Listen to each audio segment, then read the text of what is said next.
Hey, what's going on, everybody? Welcome to the channel. My name's Adam. All right, so this is like take, I don't know, 15, 16, 47, I don't know, of this video. I tried filming it last week, and we had an Arctic blast going through that dropped the temps down into the sub-zero range. I think we were down around like -5, but it was like -15, -20 with the wind chill. And right now I live in the Colorado Springs area, but we actually just moved here back in November from Florida. So it's been a bit of an adjustment. We're definitely not adapted to this climate. And it's been a pretty cold winter even for the Colorado Springs area, at least from what I've been told. So anyways, I just wanted to do a quick video addressing some of the comments and questions that people had on Facebook in regard to the horse that I ended up adopting or winning in the most recent online corral.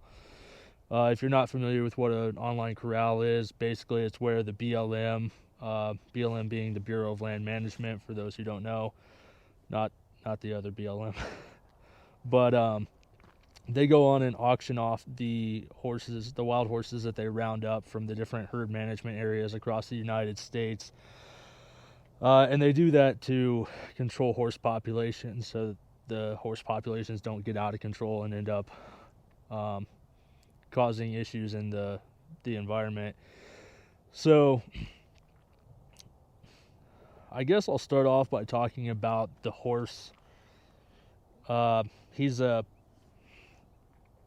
9-year-old Palomino gelding from the Diamond HMA in Nevada. He's a little over 15 hands. I think he's 15-1, and he attracted a lot of attention, a lot more than I would have expected. That's actually the reason why, or part of the reason why I'm starting this channel and doing this video, is because I've been kicking around the idea of starting a YouTube channel for quite a while. But I won this horse in the auction and then went online, or went into YouTube like a couple of days later, and just scrolling through, I had a video pop up on my feed, and my horse was the picture of, like, in the thumbnail. So it caught my attention, obviously, and it ended up being some video made by a couple who were bidding on him.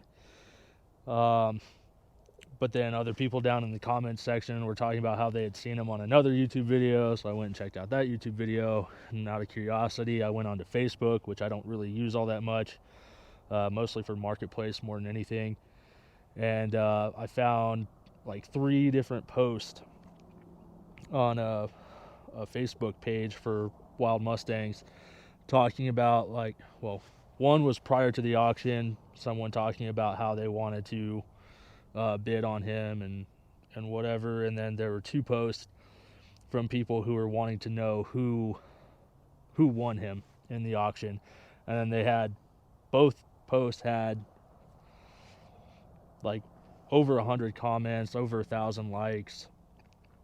So I ended up making a Facebook or a post on that page, and it got like over 1,600 likes and like I think close to 200 comments, and so it just, I don't know, kind of took me by surprise, and a lot of people were wanting me to make content on him, either make a TikTok or whatever, which I don't know if I'm going to do that. I'm not really a fan of TikTok. Honestly, I've never really used TikTok. So yeah, I don't currently have any other horses, but I have had a horse in the past. Back when I was in my late teens, early 20s, I had a horse. All my friends at the time had horses, and we were always going out doing like trail rides and team roping. I never got into it competitively. I just did it for fun, but we would do team roping on the weekends and stuff. And then I worked around a lot of horses. I worked at stables. I worked on a couple of ranches and stuff, just helping out, taking care of animals. So I do have some experience with them, but I'm not going to pretend to be super knowledgeable or super experienced. And I've been out of the horse community for 10 to 12 years now, and that was due to a new job that I got. I went into a different line of work, and I had to travel and move around and stuff quite a bit, and it just wasn't going to be feasible for me to keep a horse or have a horse. So I ended up selling mine to my best friend at the time. Well, he's still my best friend. He'll actually probably be in the next video about the horse, because the next video I do is probably going to be, or the next video I do about the horse is going to be going up to pick the horse up in, I think, Nebraska. So right now the horse is in Idaho, but I'm having it transferred to Nebraska because it's going to be a third of the distance for me to go and pick it up. And I don't currently have a truck or a horse trailer. So that's something I'm working on, but my friend's going to come up from New Mexico, pick me up, and we're going to go take a little road trip and pick up a horse. Let me look at my notes real quick. I have to write things down or I will forget them within like 5 minutes, because I pretty much have the memory of Dory from Finding Nemo. Let's see. So when I decided to get this horse, I was actually not in the market for a horse. I went down, made a trip like a month or two ago, and went riding with my friend down in New Mexico, and it just kind of sparked an interest in me to get back into horses. It was something that I was looking into, but I just went on the BLM website, window shopping essentially. I had no intention of getting a horse right now. But as fate would have it, found this horse, and I don't know, I guess just kind of fell in love with him. He's super awesome looking horse, built really well, carries himself really well, and so I don't know, that was prior to the auction. I played around with the idea of getting a horse and looked into some different boarding facilities and stuff around me, and obviously decided to pull the trigger on it. I'll talk about that. I'll talk about the boarding situation real quick, because as you can probably see behind me, I'm on a fair amount of acreage. Well, the house that we're renting, so we don't own this. The house that we're renting is on 36 acres, but we're only renting 2.5 acres. So if you can see back, I don't know if you can see it or not. Let me walk over here. There's a barn on the property. It's got like 5 horse stalls, and it's a pretty nice looking barn. Big round pen. There's pastures out here. It is, probably still can't really see it. It is back over here. I did ask the owners of the property if I could, pay an additional amount monthly to rent the barn, and they denied that request, because this land was purchased by a land developer, and so all this property is going to be divided into 2.5 acre lots, and they're going to build houses and stuff on it. So after that, I actually asked for permission to build just a temporary round pen back here behind the shop. I'll walk you guys back there too. But that request was denied as well. I don't really know the reasoning behind that. But whatever the reason is, they denied it, and that's fine. I'm sure that they have their reason. So I wanted to put one up here, but since I can't do that, I mailed a letter to my neighbors back over here and asked if they would be willing to let me use a little bit of room right here just on the other side of the fence, because I'm just trying to put up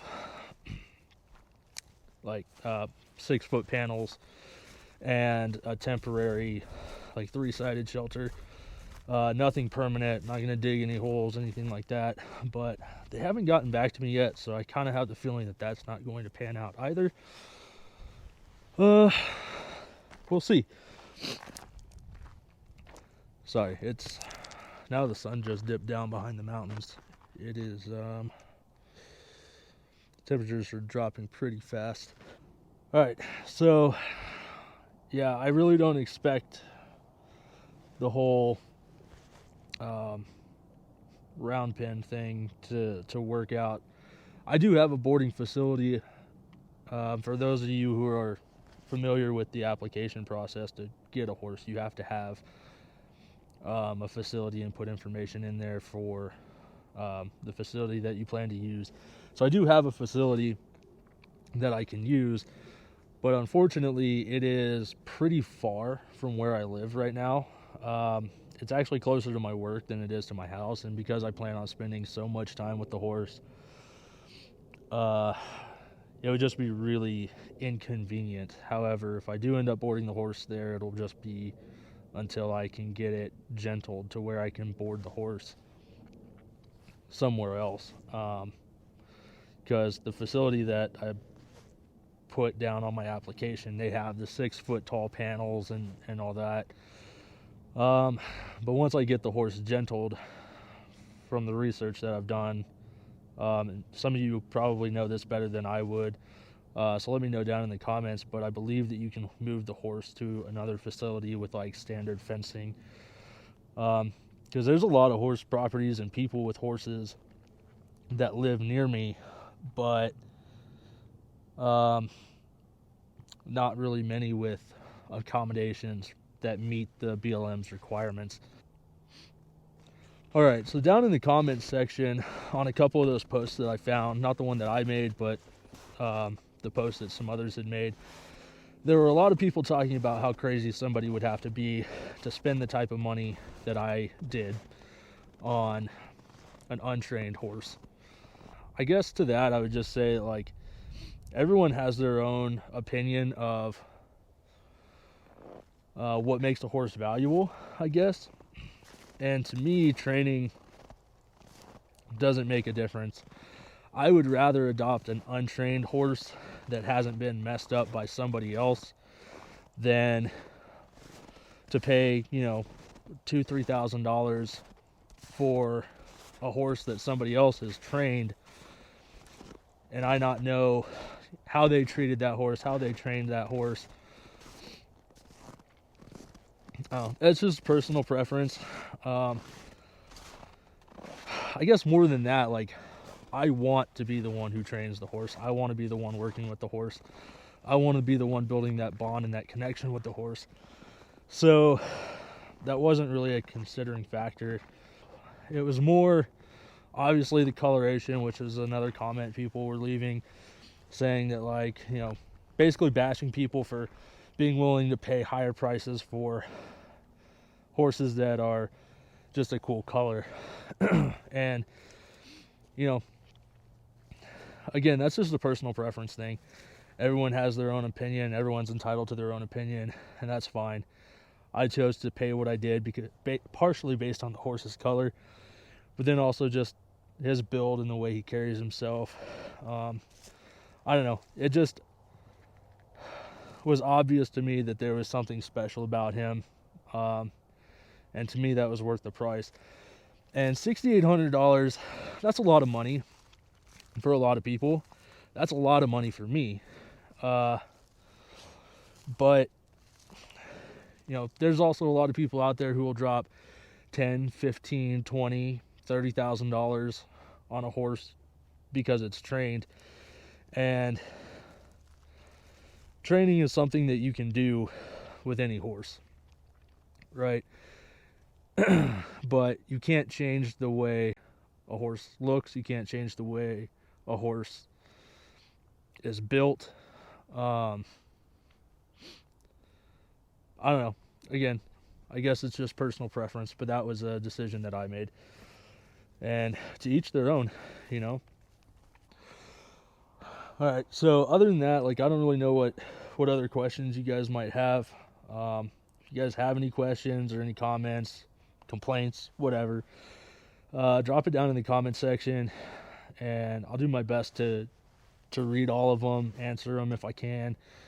Oh, that was another thing I wanted to ask, because I'm having a hard time coming up with a good name for him.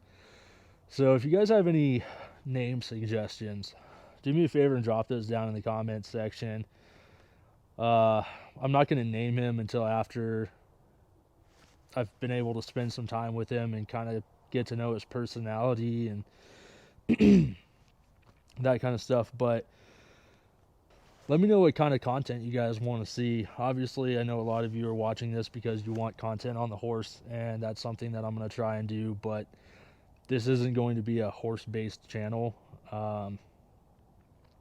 Honestly, it's going to be more, I mean, if you can't tell from the name of the channel, it's going to be more like travel and overlanding, homesteading, general preparedness, that type of content. I know one person had asked about content on the 4Runner, so that's something that I'll do probably here pretty soon. But yeah, if you guys can give me some ideas, let me know what type of content you guys are interested in. That would help out a lot. Yeah, other than that, I appreciate you guys watching this. Hopefully it's not going to be a super long video, because I know none of you want to sit here and listen to me talk for like 30 minutes. And hopefully I don't butcher this video, because this is my first video, obviously, so hopefully it's not too bad. Well, yeah, I think that pretty much wraps it up.